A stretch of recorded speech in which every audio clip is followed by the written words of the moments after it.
Margaret. First thing I'd like to say is bravo Donegal for the referendum vote. At least 2 constituencies.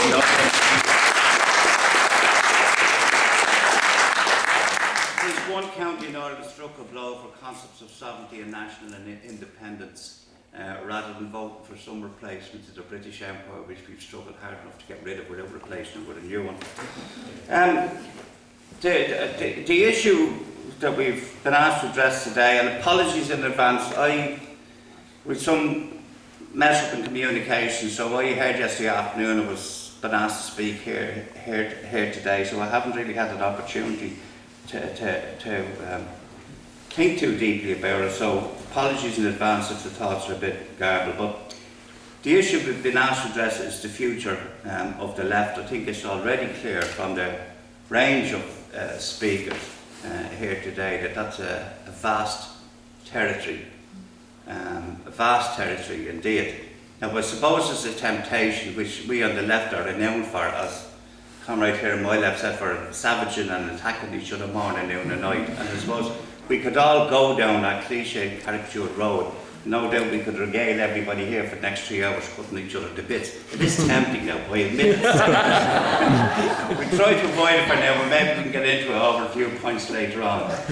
But in terms of the future of the left, and I don't think the future of the left can be reduced to vote for me and my party, by the way. I think that's the opposite of what we're trying to address. I think the future of the left lies in developing a shared understanding on the nature of the problems and issues that we're facing, and the development of an agreed strategy towards addressing that. How far away we are from that, I think, is indicated by some of the contributions today in terms of a shared understanding. Lisbon is the most immediate and stark reminder of that, how far away the left is from any kind of a shared understanding. I would like to put here just a few paragraphs of a Communist Party document that we're developing at the moment in relation to a Congress next year, and I think these few paragraphs sum up fairly concisely the Communist Party's view in relation to that, so bear with me for a moment. Imperialism has left us a complex and difficult legacy, with a partitioned country and a deep fissure of sectarianism running through the working class in the north of Ireland, coupled with the difficulties flowing from membership of the European Union, the substantial transfer of powers away from the Irish state to the European Union, and the emasculation of the limited national democracy achieved by the Irish people. The construction of this superstate and our relations with it continue to have a major bearing on our strategy and tactics. Our strategy will involve us in developing flexible tactics to meet specific conditions and situations. Historical experience has confirmed James Connolly's thesis that the struggle of the working class and the struggle for Irish independence and national democracy are one and the same. A view strongly shared by what Jim Kemmy called that great mad boozer of the Irish left, Peadar O'Donnell, that the struggles for national and social emancipation are one and the same, and we would regard it as a fundamental touchstone of the genuine left in this country.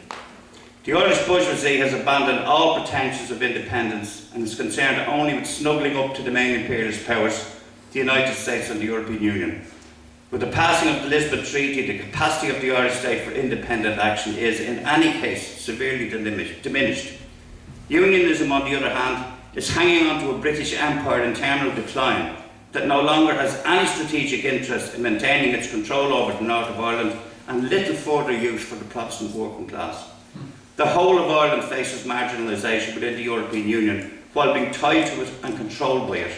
Only a united working class can challenge our new imperial masters and reassert the right of the Irish people to the ownership of Ireland. It is a reality, lads and comrades, that the Irish economy, in terms of this state, is effectively micromanaged now by the EU. And similarly in the north, all decisions are made in London. The working class on this island, north and south, with the Catholic and Protestant, is marginalised in the whole political process. And with all due respect, voting for this, that or the other party is not going to change that. As some wise person said many years ago, if voting was going to change anything, they would make it illegal. The solution lies not in working your way through the Heinz 57 varieties from the left to the right and putting an X on a ballot paper once every 5 years. Genuine democracy is about the involvement and engagement of the people. and to put it in jargon, it's about participatory rather than representative democracy. The concepts of democracy that have polluted the political life of this country for too long are all based on marginalising people and leaving them to one side. Now, whether that is, and I don't mean to cause offence to anybody, but whether that is, stand back there and we will go and shoot our bomb our way to freedom and we'll hand you grateful people, a republic, without you having to do a whole lot about it, other than standing around the pub singing songs about the revolution and rebellion. Or saying, vote for us. Sit back there, vote for us, and we will go off into Dungloe or Stormont or Westminster, wherever it may be, and we will bestow all sorts of amazing ones and goodies on you. Stand back there, and we'll be back any day now or any year now with socialist support. They all have one thing in common. If you talk about these ideologies which seem to be so disparate and far apart, they are all based on the marginalisation of working people and say, you stand back there and let us get on with it. We're the bright guys, they're usually guys by the way, not too many women, but we're the bright guys and we have the answers and you just sit back there. And I think an awful lot of these people, they haven't even worked out yet what the questions are, never mind the answers. I think the first sign of wisdom, maybe in politics as in other areas, is saying I don't know. Second sign of wisdom is identifying the questions, not the answers. There's a surplus of answers on the left. We have answers for every bleeding thing, pardon friends. We have answers for everything. Even questions that haven't been invented yet. The answer is socialism. Okay, what was the question? You're on strike. The answer is socialism. Someone said the answer is socialism. The answer is the republic. We have all these answers. But the real answers will be produced by people organising themselves and being organised to assert their rights. To assert their rights in every area. Whether we're talking about saving the planet, not in order of importance. Whether we're talking about gender rights. Whether we're talking about workers' rights, which, by the way, there are no improved or increased workers' rights under the Treaty of Lisbon. None. Full stop. None whatsoever. And workers' rights were never won by any generous bureaucrats in Brussels or anywhere else bestowing them on us. They were won by workers asserting their rights. For those of you who were here last night, we're marking 100 years of SIPTU in Donegal. You will know the bitter struggle that workers in this county have had to wage to assert and to achieve whatever rights they have. That is the future for the left. Trying to understand the issues, understand an analysis of what does it mean today, what does imperialism mean today. We think, you know, in our post-Irish Times Sunday supplement world, that these things don't exist, a nasty old-fashioned word. Imperialism is still the most powerful system in the world. It's what controls it. When you talk about your bankers and NAM and all this, that's imperialism. Imperialism is not a set of policies that a government picks up. Imperialism is a fundamental system of relationships on a global basis, upon which Ireland is enmeshed. And our capitalist class in this country has long ago taken the shilling, north and south, and made their peace with imperialism. It's not so easily identified now.